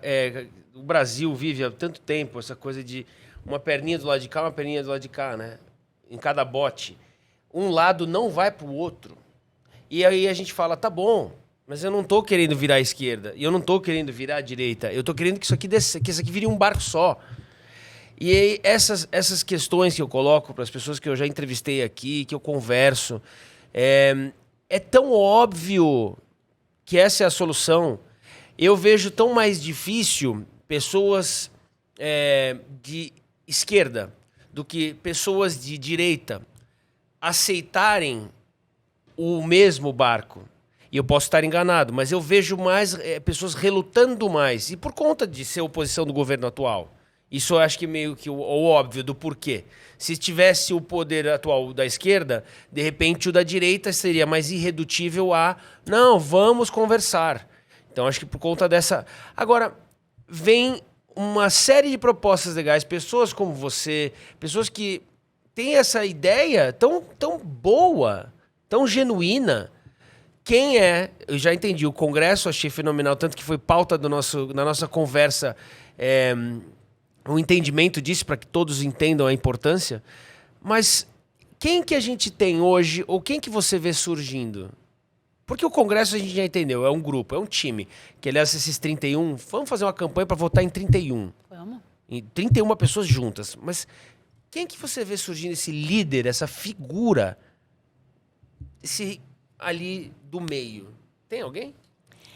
É uma coisa muito maluca, né? Faz 3 anos que todo mundo fala segundo turno Lula-Bolsonaro, em quem você vai votar. Há 3 anos que a gente fala isso. E, assim, a terceira via foi aquela Moro, nuvem, né? Veio um nome, depois outro nome, e eles... Não é que a terceira via não teve força. A terceira via não conseguiu achar um nome. Então, você me pergunta, quantos eu vi caindo? Foi muito triste a quantidade de nomes possíveis e prováveis que foram caindo.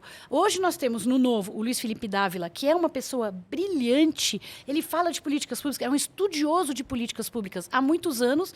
E todo mundo fala, mas tem chance? Tem, é só a gente olhar, enxergar Bolsonaro e votar nele. Assim, sem chance.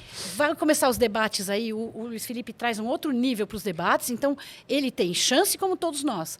E tem a Simone Tebet aí começando a surgir, que se pegar atração e as pessoas entenderem que ela é uma alternativa, também pode ser. Eu estou na chapa do Luiz Felipe, defendendo o nome do Luiz Felipe, acreditando no Luiz Felipe Dávila como uma excelente solução para o Brasil. E até o dia 3 de outubro, nós não sabemos quem são os dois que estarão no segundo turno. Então, não adianta a gente ficar discutindo, certo? De fato. O Centro Liberal é a favor de arma para o cidadão? O Novo é a favor de arma para o cidadão. O Novo defende. Defende arma. Defende a liberdade com responsabilidade, né? Defende, se você não quiser responder, não precisa. Defende aborto ou não? Dentro do Novo tem facções. Mas acho que ninguém defende aborto, né? Aborto é uma coisa defende terrível, a escolha, é uma violência, desculpe. Defender a escolha. Quando você é O liberal termo de defender verdade, aborto está errado falar. Defende a escolha. Defende a escolha. Tem pessoas que defendem o direito de escolha e é importante, se a gente vai entender que os indivíduos têm que poder fazer as suas escolhas e que o Estado não vai escolher por ele, e isso dentro da lei, dentro do que manda a ordem, a gente tem que respeitar as escolhas de cada um. São 2 pontos, eu digo, porque, veja, é exatamente o meio, né? Uma dessas coisas é defendida a ferro e fogo pela direita e contra totalmente a esquerda, e o vice-versa o outro, né? E as drogas, você vê muita gente que é completamente contra qualquer tipo de conversa sobre regulamentação de drogas, e eu falo isso porque eu estou fortemente na pauta da cannabis medicinal, porque eu vejo o que é a importância, o que a cannabis medicinal poderia mudar na vida de milhões de pessoas no Brasil, e aí você começa a falar disso, e eles falam, mas aí é droga, é maconheiro, né? E você fala, você defende o porte de armas? Claro, o porte de armas sim, a cannabis medicinal não. Então, realmente é o conservadorismo extremo, né? Você falando sobre isso, você considera bebida alcoólica droga? Pois é, se você for pensar, nós somos um país que vende álcool e cigarro em padaria, em supermercado. E para comprar cannabis, tem muita gente comprando, vão nas bocas, vão até o tráfico. Então, no mínimo, a discussão tinha que ser, vamos equiparar álcool? Porque você nunca vai ver 2 malucos no bar saindo na porrada porque fumaram um baseado. Eles bebem e brigam. Você não vai ver ninguém atropelar uma criancinha na rua porque fumou demais. Mas com álcool a gente tem vários casos. Eu acho o álcool muito mais nocivo como coletivo do que o próprio cannabis. Só que a discussão hoje é em torno do uso medicinal de pessoas que têm doenças gravíssimas que poderiam ter resultados a curtíssimo prazo, com pouco efeito colateral, e aí você vê crianças, por exemplo, que têm autismo, tomando remédio tarja preta e ficando letárgicos, sendo que a gente sabe que com gotinhas de canabidiol, com óleo, elas têm uma reação muito melhor, podem ir para a escola. Você vê pacientes aí de epilepsia, com convulsões. Então, já existe as evidências de que isso faz efeito e a gente continua por causa de preconceito e tudo isso que nós estamos falando aqui, drogas, armas, aborto, tudo isso tem muita base de preconceito. Nós precisamos tirar o preconceito da equação e começar a olhar números e olhar as pessoas que vão ser impactadas. Isso você fala do cannabis porque de fato foi provado que existe algo benéfico, né? Diferente de cocaína, êxtase, etc. Outras drogas sintéticas, né? Então, assim, a natural aí é diferente, não é processado, então tudo bem. É diferente. E o Brasil, a Anvisa já permite importação. O Estado de São Paulo gastou 38 milhões de reais com importação de produtos de canabidiol, porque a Anvisa permite. Então, isso é judicializado. Mas vai usar onde? Para pacientes que precisam. Mas se não pode? Como pode? É permitido. O que a gente não pode hoje no Brasil é plantar. Ah, tá. Você disse, então, entendi. Você pode importa, trazer com receita médica, pode usar, mas eu não posso produzir aqui. Quem tem dinheiro compra lá fora caríssimo. Quem não tem dinheiro judicializa ou nem judicializa, porque às vezes não sabe o que fazer, fica lá sofrendo. E a gente poderia estar permitindo o plantio e exportando. E ganhando. E aqui é solo fértil para maconha? É excelente para cannabis, para cânhamo. O cânhamo que faz têxtil, que faz madeira, que faz produtos industriais. São 50 mil produtos à base de cânhamo, que tem custo menor, que tem um resultado melhor. E a gente não faz porque as pessoas não entendem. E diminuiria o tráfico, né? Porque seria legalizado, ganhariam no imposto, inclusive, né? Seria uma coisa interessante. E aí fica a pergunta, né? Alguém acha que a forma como o Brasil combate as drogas hoje está efetivamente reduzindo o uso de drogas? Não. Nem combate. Se você for analisar, o combater as drogas, aí eu opinando aqui, é com esporte na escola, sistema educativo feito diferente. Só. Contraturno. Só. Não adianta você ir na boca prender quem já trafica. Esse cara já vai continuar traficando. Não adianta você tentar mandar o cara parar de usar, esse cara já usa. Você tem que ir na escola, falar pro sujeito assim, e não é aquele discursinho, como é que é? Don't do drugs, do sports. Ou seja, não use drogas, pratique esporte. Mas cadê o esporte? O sujeito acaba o horário dele, 12:30, sai da escola. Tem que ficar lá 3 horas jogando bola de um time da escola, pô.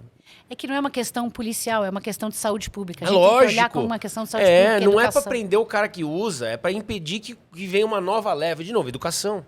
Exato. É tão óbvio, mas o que é feito? O Congresso pode fazer algo para mudar isso? Claro que o Congresso pode fazer.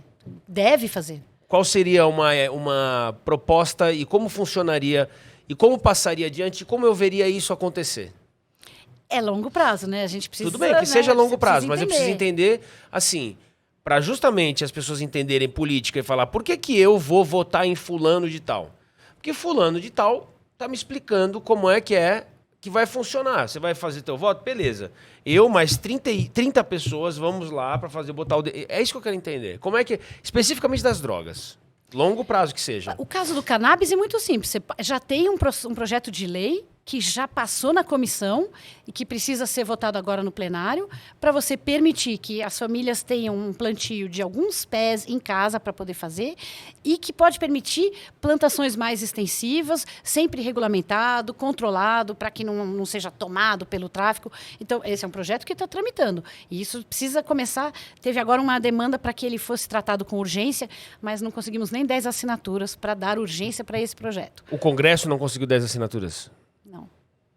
Não teve 10 ali que falaram, eu vou assinar. Dos 513, não tiveram 10. Para sequer seguir, não é nem para legalizar. É para seguir adiante. Para dar urgência para a discussão. E se desse, o Arthur Lira colocaria na gaveta, é o que você está dizendo? Se desse urgência, ele não podia mais colocar na gaveta, né? Porque aí está no regime de urgência, ele tem que pautar. Mas não teve. Não conseguimos adesão para isso. O Arthur Lira está fazendo alguma coisa positiva ao seu modo de ver? Não. Nada? Nada. Eu espero que o povo de Alagoas não reeleja esta pessoa. Ele é o deputado federal? Ele é o presidente da Câmara dos Deputados. Não, mas espera. Deputado federal. Então, o povo elegeu ele para deputado federal, por isso está dizendo. Isso. O Congresso elegeu ele para sentar naquela cadeira. É. Quantos deputados ali do partido dele? Não sei. Deve ter uma porção. Mas não é só do partido dele, né? Eles ali tem um grande acordo, isso é tudo uma negociação de bastidor que acontece e que até a gente acompanha pelos jornais. E quando começou a aparecer o nome dele, as pessoas diziam, ai meu Deus, Arthur Lira.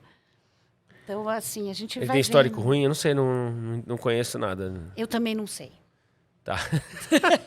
Voltando só brevemente. Pedimos ao povo de Maceió, de Alagoas, que saibam. Eu morei antes lá de em votar. Maceió. Aliás, Então, você sabe disso. enfim, vamos conversar com a Maria Tavares. Maria Tavares. Aliás, beijo, Maria Tavares. Obrigado por proporcionar esse encontro super legal também. O cannabis. É possível alguma... Não sei como funciona também isso na política brasileira, mas é possível alguma mudança estadual, como nos Estados Unidos acontece? Que lá você legaliza em um estado e não em outro? Aqui em São Paulo já tem, na Alesp, na Assembleia Legislativa, uma frente de defesa do cannabis medicinal e do cânhamo têxtil, que é do deputado Sérgio Vitor, que é do Novo. Ele é o presidente dessa frente e ele está trazendo várias discussões, ele está fazendo audiências públicas para entender como que a nível estadual dá para fazer algumas coisas. Por exemplo, redução do ICMS nesses medicamentos à base de canabidiol, porque o ICMS é muito alto. Então, fazer uma redução disso já melhoraria o acesso para a população, os que já são de importação permitida.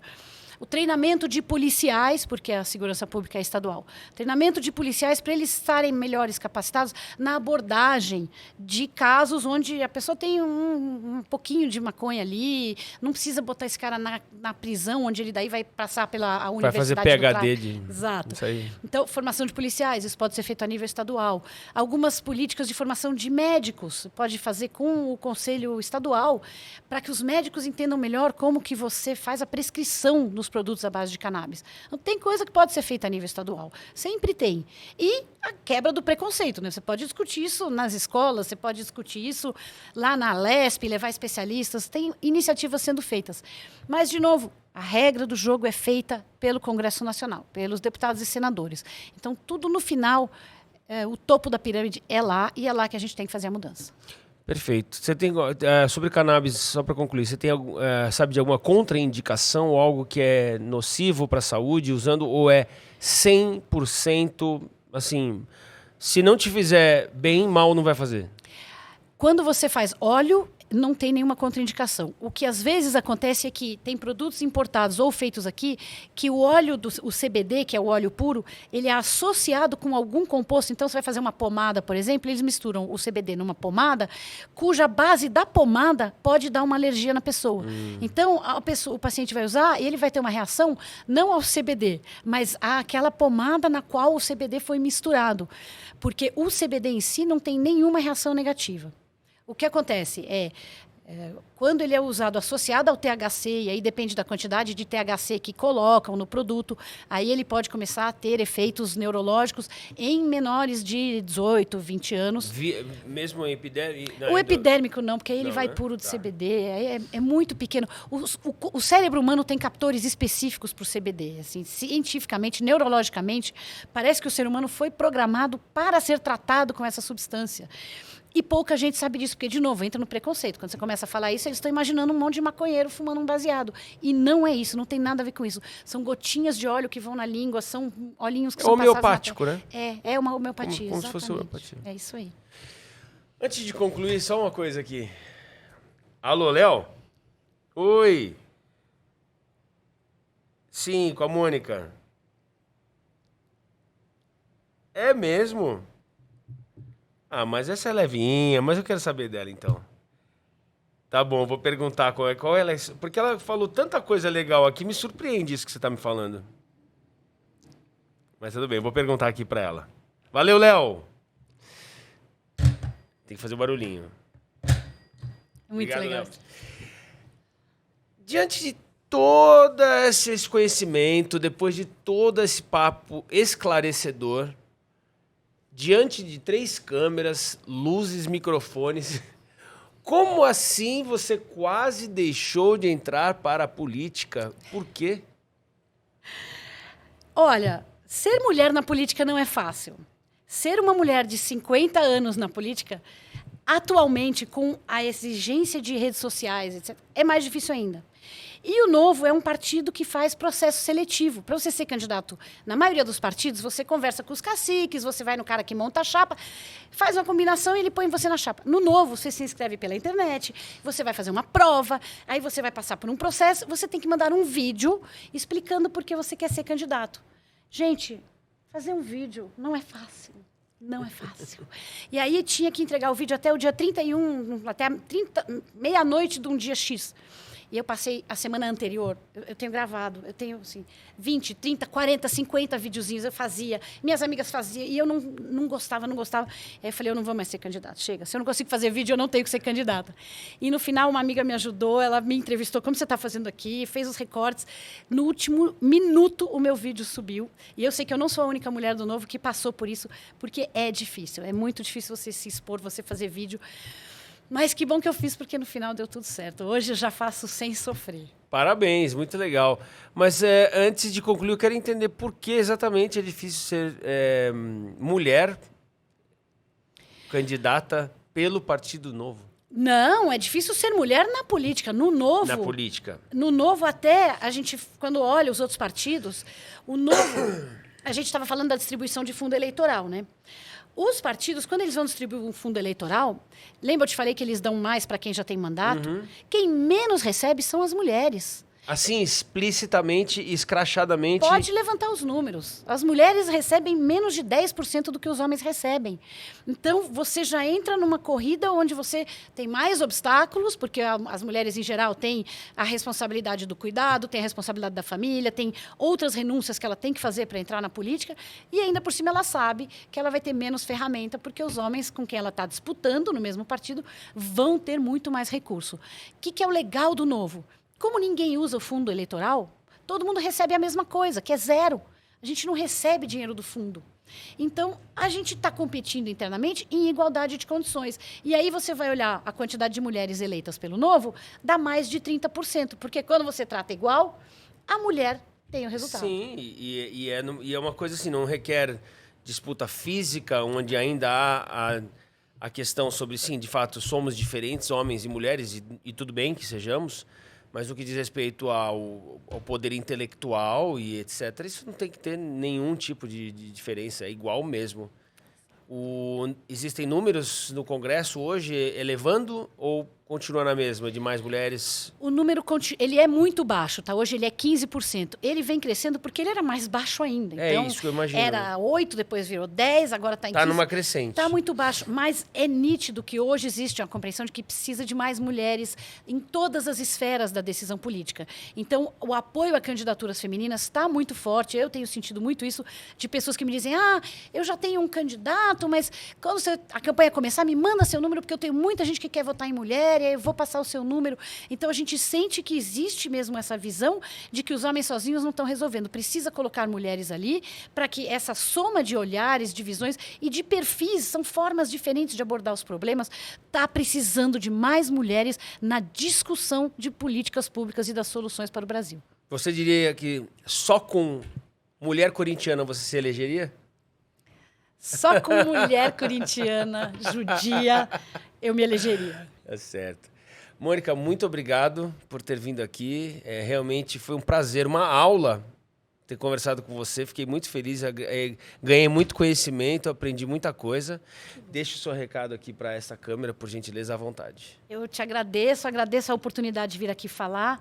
E o meu recado é assim, muita gente fala, precisa de coragem, que beleza, que coragem a sua de entrar na política. E o que eu digo, não precisa só coragem, porque coragem é fazer aquilo que a gente tem medo. E a gente não tem que ter medo da política, a gente tem que ter vontade de mudar e a certeza de que está na nossa mão. Então, vamos fazer essa mudança, agora é a hora. Escolha com cuidado seus deputados. É no Congresso que a gente vai fazer a diferença. Outubro está chegando. Muito bom. Muito obrigado de verdade. Eu que agradeço. Obrigado pela presença de cada um de vocês aqui. Foi um papo sensacional. Eu realmente aprendi muito. Espero que todos vocês aí do outro lado também tenham aprendido bastante. Esse vídeo vai ficar aqui no canal, então compartilhem com o maior número de pessoas possíveis. A gente vai fazer no canal de cortes, eventualmente, né, se o Pupilo aqui ajudar para fazer os cortes, né, que demora para sair no canal de cortes, mas a gente vai fazer sim. No TikTok, RFN Sem Limites, você pode encontrar também cortes. No Instagram, programa _ Sem Limites. No meu Instagram, Raul Ferreira Neto Oficial, Neto com 2 T's. No Instagram da Mônica Rosenberg SP. Mônica Rosenberg SP, @Mônica Rosenberg SP. Você pode acompanhar mais das ideias e das empreitadas que ela tem por aí como pré-candidata a deputada federal. Diga. Eu não falei do meu livro. Pera, então a gente volta aqui. Eu quero falar do livro da Mônica. Ah, é mesmo? Você comentou aquele dia. Eu quero divulgar o site do livro. Peraí, que temos um livro. Livro é bom. Bom, pode entrar. Imagina. Livro. Somos todos corruptos? Eis a questão. Pera, eu quero... Não, me conta um pouquinho desse livro antes da gente encerrar. Pessoal, peraí, não encerrou ainda. Volta a fita, rebobina pra saber a idade. Vai. Muita gente é contra a corrupção no Brasil. Aliás, todo mundo, né? Nem os bandidos políticos, os políticos corruptos em Brasília defendem corrupção. Mas pouca gente sabe o que tem que fazer. As pessoas não sabem o caminho, não sabem o que elas podem fazer para mudar. Então, eu escrevi um livro que é um guia prático, é um pequeno manual. Você vê que ele é curtinho, coloridinho, fácil leitura.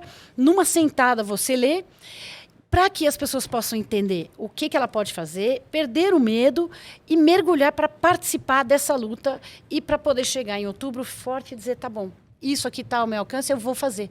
E está de graça na internet. A versão digital está de grátis. Mas eu preciso elaborar um pouquinho mais esse livro, porque eu realmente gostei. Primeiro que eu tenho dificuldade para ler livros grandes e cheio de letrinhas, mas eu gostei desse aqui cheio de figurinhas. Tá vendo? Vamos lá, entrar um pouquinho nele, eu vou fazer algumas perguntas. Pessoal, segura a onda aí. Somos todos corruptos. Pequeno mano... Só um minutinho que a gente está em cima aqui da Faria Lima e às vezes faz um barulhão. Somos todos corruptos? Pequeno manual do ético chato. Por que ético chato? É um paralelo com a geração dos jovens que eu chamo de ecochatos. Interessante. Entendeu? Porque Gostei. você deixar uma torneira... Eu tenho um filho de 22 e uma filha de 20. Se eu deixar a torneira aberta em casa, eles teleportam de onde estiverem na casa e vêm lá, mãe, fecha a torneira, o planeta. Tá certo. É um valor deles. Tá a certo. defesa do meio ambiente é um valor dessa geração dos ecochatos. E a gente precisa de uma geração de jovens que a defesa da ética seja um valor deles, não seja, eles fazem porque o pai ensinou, porque a mãe ensinou. Eu acredito que são os jovens que vão ensinar os pais. Então, essa geração de éticos chatos, de pessoas que têm orgulho de fazer o certo e que reclamam de quem faz o errado, para mim é o grande caminho de mudança. E é assim, não basta você dizer eu sou honesto, né? Você tem que ser anticorrupto. Você tem que se posicionar. Não adianta, é pouco você falar, eu não roubo nada, eu sou super honesto, eu não aceito corrupção. Você tem que se posicionar, quando você vê, você tem que falar alguma coisa. E o que esse livro traz são exatamente os caminhos. E, aliás, aí tem uma explicação bem clara, tem um quadrinho de como funciona o poder judiciário, legislativo, executivo, municipal, estadual e federal. Aquela tabela daquela confusão, aí está bem desenhadinho. Muito legal mesmo. Mesmo, porque isso realmente, como você falou, ajuda muito para que a gente entenda, como um guia mesmo. É um guia. É um manual prático. É um manual. Por que devo me mexer? Olha que interessante. Dá para ver aí, Pupilo? Olha que bonito. E de verdade, não é jabá não, porque eu gostei mesmo do livro. É colorido, ó, por dentro. Fato, olha aqui, ó. Isso é uma coisa que está em alta, pessoal, hoje em dia, para entender. Fato, fake, fato. No WhatsApp e além. Posso entrar rapidamente nesse? Claro, lógico. Olha isso. Boa parte, vou ler só um trechinho aqui, pessoal. Boa parte das discussões políticas hoje em dia acontecem em aplicativos como o WhatsApp, o Instagram, o Facebook, o Telegram e o Twitter. Essas praças públicas virtuais desde a década passada são inundadas com informações falsas, tendência que ficou ainda mais forte nos últimos anos. Ou seja, tá nesse livro aqui muita coisa do que a galera tá falando por aí hoje em dia e não entendendo o que é fake, o que é fato, como distinguir o que é uma informação de opinião, que também tem essa questão. As pessoas, quando dão a opinião e elas esquecem de dizer é como eu penso e elas falam, não deixa de ser um fato que ela falou, porque ela pensa daquele jeito. Só que se ela esquece de dizer que ela pensa daquele jeito, aí o outro pode falar que é fake news e vira uma confusão. Mônica, excelente. Esse é seu, fica para você. Oh, muito obrigado. E ele está disponível gratuitamente no site www.somostodoscorruptos.com.br. É só entrar lá e baixar. De frente para a urna, alguns dos tópicos aqui muito legais. Bloco do eu sozinho. Eu sozinho mudo. O Mapa da Mina, interessante. O que posso fazer, gente? Muito legal mesmo. Mas afinal, a minha ação vai fazer diferença? Não, realmente, muito legal. Que bom. Mais uma vez, obrigado. Eu que agradeço. Esse livro é meu mesmo, então esse aqui, se não fosse, eu comprava agora. Muito obrigado. Gente, obrigado. Agora eu já fiz o encerramento há pouco, mas está valendo cada palavra. A entrevista foi realmente muito legal. Que bom que ela lembrou de falar desse livro aqui agora, que realmente é bacana. E acessem as mídias sociais que eu citei agora há pouco. Vai estar aqui na descrição do vídeo. Muito obrigado pela presença. Obrigado, Mônica. Obrigado, Pupilo. Obrigado a todo mundo que ajuda a fazer o programa Raul Ferreira Neto, Sem Limites. É isso aí. Beijo, abraço, valeu. Bye, bye, Brasil.